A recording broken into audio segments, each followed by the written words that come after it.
अस्सलाम वालेकुम नाज़रीन। इस एपिसोड के शुरुआत में हम देखते हैं बोस्निया के बोगोमिल गांव में द्रावेन अपने सिपाहियों के साथ दाखिल होता है। वो हमला करने के लिए बड़ी तादाद में आए होते हैं। गांव बिल्कुल सुनसान होता है। ऐसे मालूम होता है जैसे लोग अपने घरों में छुपे हुए हैं। द्रावेन को एक खिड़की में से छुप के कोई देख रहा होता है तो द्रावेन को इसका एहसास हो जाता है। द्रावेन उसी खिड़की को देखते हुए कहता है, तमाम घरों में दाखिल हो जाओ और बगैर किसी भेदभाव के सबको कत्ल कर दो। ये सुनते साथ ही सब सिपाही फैल जाते हैं और घरों में दाखिल होते साथ ही दावा बोल देते हैं। मगर घरों में बोगोमिलों की जगह अकंजी सिपाही उनके इंतजार में होते हैं। जो भी काफिर अंदर दाखिल होता है वहां पे मारा जाता है। शामिल बे अल्परेन और करातोलर भी इस मंसूबे में शामिल होते हैं जो अपना फर्ज बखूबी अदा कर रहे होते हैं। बैठ से द्रावेन उसी घर की जानिब बढ़ता है मगर उसके करीब पहुंचने से पहले ही बाली भी अपने सिपाहियों के साथ बाहर आ जाते हैं। उन्हें देखते हुए द्रावेन के कदम वहीं के वहीं रुक जाते हैं और उसके मुंह से निकलता है, ये लोग कहां से आ गए, हमला करो। मगर अकंजियों के सामने द्रावेन के सिपाहियों की एक नहीं चलती। वो बस करते मरते चले जाते हैं। द्रावेन कहता है, बाली इधर आओ इधर। ये सुनते साथ ही बाली भी उसके सामने आ जाते हैं और दोनों के दरमियान लड़ाई शुरू हो जाती है। आसपास द्रावेन के सिपाही मुसलसल कट रहे होते हैं। द्रावेन भी बाली बे के सामने ज्यादा देर टिक नहीं पाता।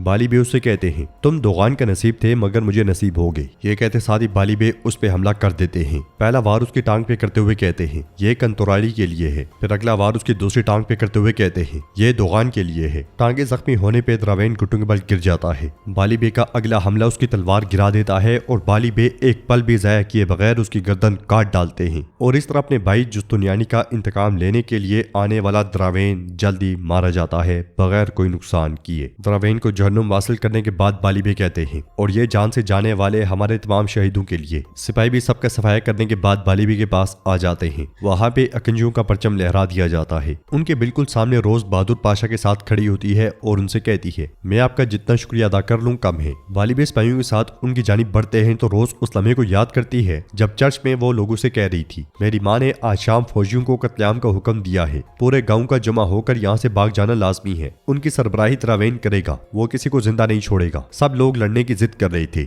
मगर रोज ने कहा था हम उनका मुकाबला नहीं कर सकते। फिर बाहर से शोर की आवाज सुन के वो सब बहुत परेशान हो गए थे। रोज ने कहा था लगता है कि वो आ गए हैं। ये कहते साथ ही वो सब चर्च से बाहर आ गए थे मगर बाहर द्रावेन नहीं बल्कि बहादुर पाशा अपने सिपाहियों के साथ पहुंचे थे। रोज ने उनसे पूछा था, तुम कौन हो? तो बहादुर पाशा ने कहा था, हम तुर्क अकंजी हैं, डरो नहीं, हम आपको धोखा देने नहीं बल्कि आपका साथ देने आए हैं। इस ख्याल के बाद रोज बहादुर पाशा से कहती है, वो सैकड़ों लोगों को महज अपने अकायद की वजह से मार डालने वाले थे, अगर आप ना पहुंचते। तो बहादुर पाशा कहते हैं, हमने सिर्फ अपना फर्ज निभाया है। हम अपनी तलवार जालिम को मारने के लिए, मजलूमों को अपने साए में करने के लिए लहराते हैं। इस दुनिया में हमारे वजूद की वाहिद वजह यही है। रोज कहती है, काश के अपने घरों को छोड़ने पर मजबूर होने वाले देहाती भी महफूज हों। अब वो क्या करेंगे, कहाँ जाएंगे? तो बहादुर पाशा कहते हैं, आप उनकी फिक्र ना करें। दूसरी तरफ हम देखते हैं कि बोगोमिल गांव छोड़ के जाने वाले लोग जंगल से आगे बढ़ रहे होते हैं कि इसी लम्हे कंतुराली एक दरवेश के साथ उनके सामने आता है। उन्हें देख के गाँव के लोग बहुत डर जाते हैं। कंतुराली के पीछे दरवेश बड़ी तादाद में मछली उठाए पहुंचते हैं। कंतुराली उन्हें डरा सहमा हुआ देख के उनके पास आता है, मुस्कुराता है और एक छोटी सी बच्ची को पानी देता है। कंतुराली का यह रवैया देख के लोग बिल्कुल पुरस्कून हो जाते हैं। कंतुराली बच्ची से प्यार करता है और दरवेश लोगों को पानी पिलाते हैं। इधर रोज बहादुर पाशा से कहती है, ये हमला इंतहाई खुफिया तरीके से तरतीब दिया गया था,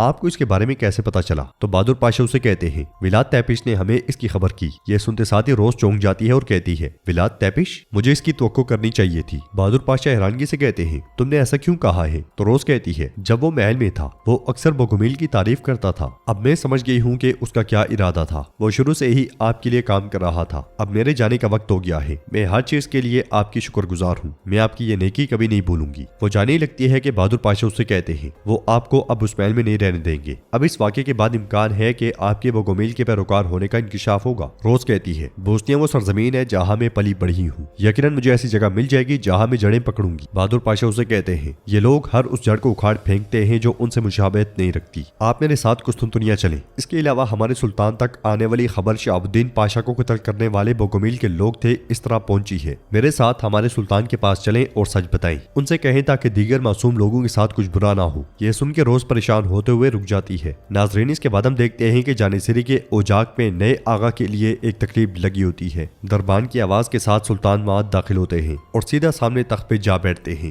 حسین آغا آگے بڑھتا ہے تو سلطان کہتے ہیں، اے ریاستی فریضے پہ معمور تلوار کے چریو، اس تلوار کو وقت آنے پہ محافظ بن کر اس کی حفاظت کرنے والے اور وقت آنے پہ جنگ کے لیے اس کو ابارنے کے لیے سربراہ کی ضرورت ہوتی ہے۔ وزیر اعظم محمود پاشا کے مشورے اور دوغان پاشا کی منظوری سے اور میری اپنی رضامندی سے اب سے ہمارے اس اوجاق کے سربراہ حسین آغا ہوں گے۔ یہ سنتے ساتھ ہی سپاہی حسین کو آغا کی ٹوپی پہنا دیتے ہیں۔ حسین آغا بلند آواز سے کہتا ہے، شاہ کے نام پر اللہ اللہ ہو۔ سب لشکر اس کے ساتھ ہو کے نعرے بلند کرتا ہے۔ حسین مزید کہتا ہے، میرا راستہ آپ کا راستہ ہے، میرا بازو آپ کا بازو ہے، میرا وعدہ آپ کا وعدہ ہے، میرا دین آپ کا دین ہے، میرا سر آپ کے راستے میں قربان ہوں، میری جان آپ پر قربان ہوں، میرا سرمایہ آپ کی روایات کے لیے قربان ہوں، میری زبان عہد کی ترجمان ہے، جوان مردوں کے لیے فرمان ہے، میں نے نمک پانی اور روٹی کا مشاہدہ کیا ہے، اگر میں راستے سے ہٹ جاؤں تو آپ کی تلوار میری گردن کاٹ دے۔ سلطان کہتے ہیں، تلوار ننگی داخل ہو اور خون سے رنگین نکلے۔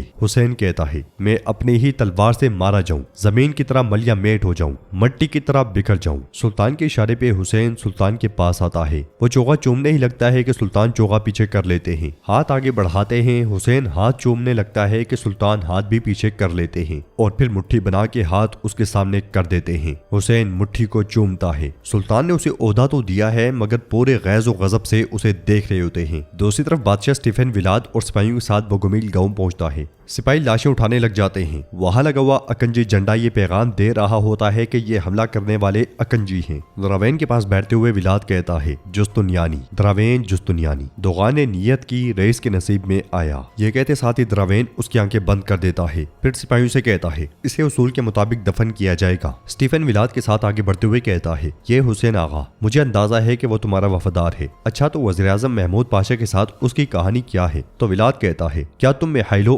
انگلیوچ کو جانتے ہو؟ اسٹیفن کہتا ہے، سربیوں کا عظیم جنرل اور محمود پاشا کا بھائی۔ ولاد کہتا ہے، سگا بھائی۔ انگلیوچ نے سمندریا قلعے کا محاصرہ کیا۔ اس وقت عثمانی دستے میں محمود پاشا اس وقت اپنی عزت کھو چکا تھا، یہاں تک کہ اسحاق پاشا کی بطور وزیر اعظم تقرری پہ بات کی جا رہی تھی۔ وہ فطری طور پہ اپنی سابقہ شان کو بحال کرنے کی خواہش رکھتا تھا۔ اس نے اسے ایک موقع کے طور پہ لیا اور اپنے سگے بھائی پہ حملہ کر دیا۔ اسٹیفن کہتا ہے، اور پھر اپنے سگے بھائی کو قتل کر دیا۔ ولاد کہتا ہے، ہرانے کی حد تک تو ہاں، لیکن جب قتل کی بات آئی تو وہ نہ کر سکا۔ محمود پاشا کا دل لرز گیا۔ اسٹیفن پوچھتا ہے، کیوں؟ تو ولاد کہتا ہے، بھائی کو مارنا اتنا آسان کام نہیں۔ بہرحال اس نے اسے قتل نہیں کیا، لیکن جیسے ہی اس نے منہ موڑا، میخائیلو نے اس پر پیچھے سے حملہ کیا۔ پھر ہمارے صاحب نے مداخلت کی اور وہ وہی تھا جس نے دھچکا لگایا۔ نتیجے کے طور پہ محمود پاشا نے اپنے سگے بھائی میخائیلو انگلیوچ کو قتل کر دیا۔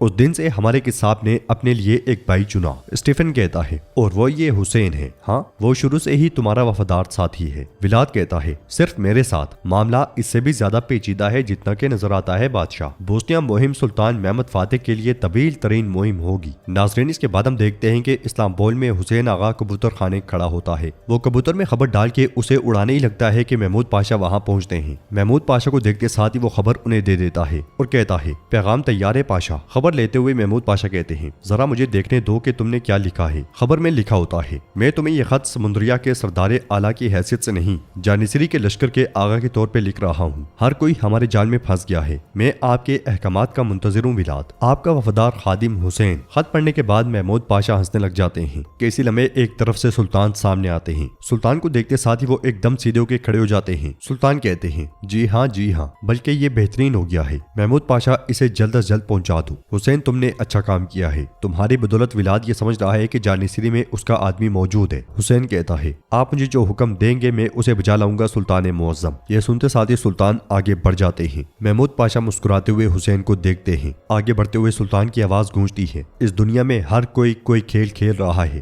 ہر کوئی گات لگا رہا ہے، لیکن میرے دائرہ کار میں یہاں تک کہ غداری بھی میری خدمت کرتی ہے۔ سلطان مسکراتے ہوئے آگے بڑھتے ہی چلے جاتے ہیں اور ناظرین، ایپیسوڈ بھی اختتام پذیر ہوتی ہے۔ ویڈیو پسند آئے تو لائک کر دیں، شیئر کر دیں، سبسکرائب نہیں کیا ہوا تو سبسکرائب کرنے کے ساتھ ساتھ گھنٹی والے آئیکن کو دبانا مت بھولیں۔ ملتے ہیں انشاءاللہ نیکسٹ ویڈیو میں، تب تک کے لیے رکھیں اپنا اور اپنوں کا بہت زیادہ خیال۔ اللہ نگہبان۔